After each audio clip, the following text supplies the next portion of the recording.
we're about 8 days away. In fact, we're exactly that from the trade deadline. And naturally, the whole world is waiting to see what's going to happen with Ohtani and the Angels. At this point, we don't know if he's going to get flipped. We don't really know what the Angels are thinking internally. But if it were to happen, and I think that would be a dream come true for baseball fans and certainly for sports media because it would just be an incredible story.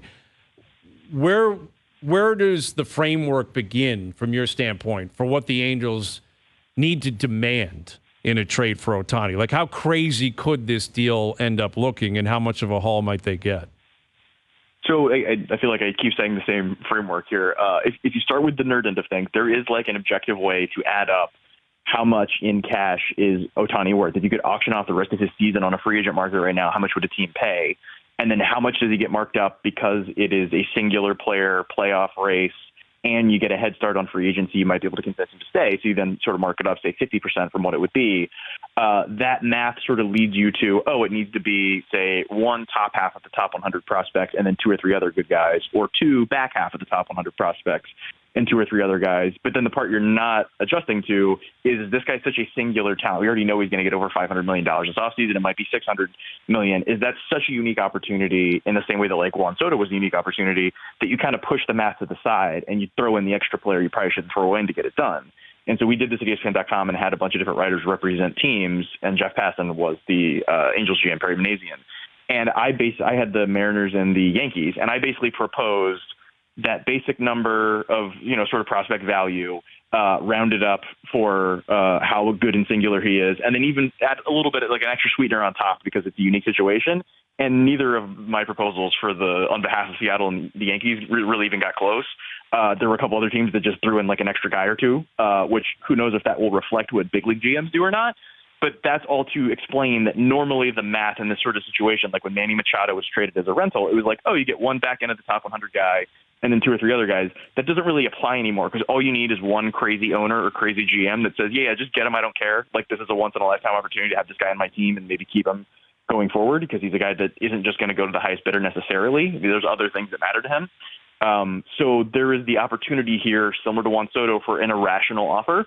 And so you kind of have to entertain it as it'll be one of the biggest trade packages you've ever seen, similar to the Juan Soto thing, but it could be even more because the room for being irrational has now been opened up. And so who knows, given how free agency has beat our expectations the last few years, this is a unique enough situation. They might beat our expectations again with whatever happens here. All that said, I don't think he gets traded, but it's like a, 25-30% chance he gets traded. It's not zero. Yeah, I'm curious. You keep talking about these different statistics and the numbers, and obviously you're well-versed in them. You've been living them.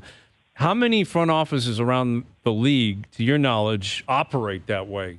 In other words, it's basically a built-in system, and there's no human element to what they're going to do and how they possibly draw out of the lines. I would say all 30 teams have somebody representing that point of view. I would say 20 to 25 of them, that guy is like, I guess guy or gal, there's a couple women that are in that area as well, that are in the room, the like 4 to 5 people that make the decision. Maybe they're the fourth or fifth person whose opinion doesn't really matter. They're just there to present the information. And then I'd say a good 15 or 20 teams, their point of view is sort of adopted by the GM and sort of drives the bus. And so you would need like a president or owner or GM to have like no, this is the one time in my career we're going to do this. So we'll start from what the analytics people say, and then we'll round up from there. Like I said, I think this is a situation where those sorts of things, the sort of gut feel, the guys that own the team have opinions on this sort of thing. So I think this is one of the rare opportunities where what the computer says the value is. If we're talking about like a 1-year, $10 million deal free agent, all 30 teams may be like within 5% of the same offer because they're all doing the same thing. This is one of those outlier situations where the numbers that get spit out by the computer are going to be a little bit different, and the personalities involved, both of the player, the agent, the team trading him, the owner trading for him, all those different people, they're going to move those opinions all over the board. So I think while baseball has become a little too homogenous when it comes to everyone making decisions the same way, this is one of those things, again, similar to the Juan Soto deal, similar to like some of the top of the free agent, like Carlos Correa deals where Steve Cohen got involved. Like you're kind of dealing with some of those variables you can't predict. And so, again, I don't think anything's going to happen, but if there is a trade, I bet it's going to be because some team offered a doesn't make sense on paper kind of offer, but probably does make sense when like a human looks at it and is like, oh yeah, this is a once in a lifetime opportunity. They might do this sort of thing. Well, so it's like an opportunity for humans to be humans, really. Yeah, which would be great. Yeah, and I think that's necessary in sports. Well, and you talk about that once in a lifetime opportunity. We're in Toronto, so automatically when a superstar player becomes somewhat available, we think, well, the Jays got to be in because they're a team that's in that win now mode. This is their window. Like when you evaluate what they have to offer, could the Jays even enter that arena? Yeah, I think if you start with the top two guys, Ricky Tiedemann or Elvis Martinez, I think that gets you in the bidding. If you do those two guys and then maybe two more in like the 6 to 12 range in the system, sort of to the taste. Like I think the Angels would like to go pitching, so maybe go Roberts or Zulueta or Hayden Junger. Like maybe toss those two of those three guys in with Martinez and Tiedemann, which now you're talking about like 4 of your top 8 prospects. Like that's pretty steep. But like the pieces technically exist to have the best offer, but it's going to be almost the entire system, which is also where like San Diego is now. Like they can probably leave out 1 or 2 of their top guys and then line up all the rest of them.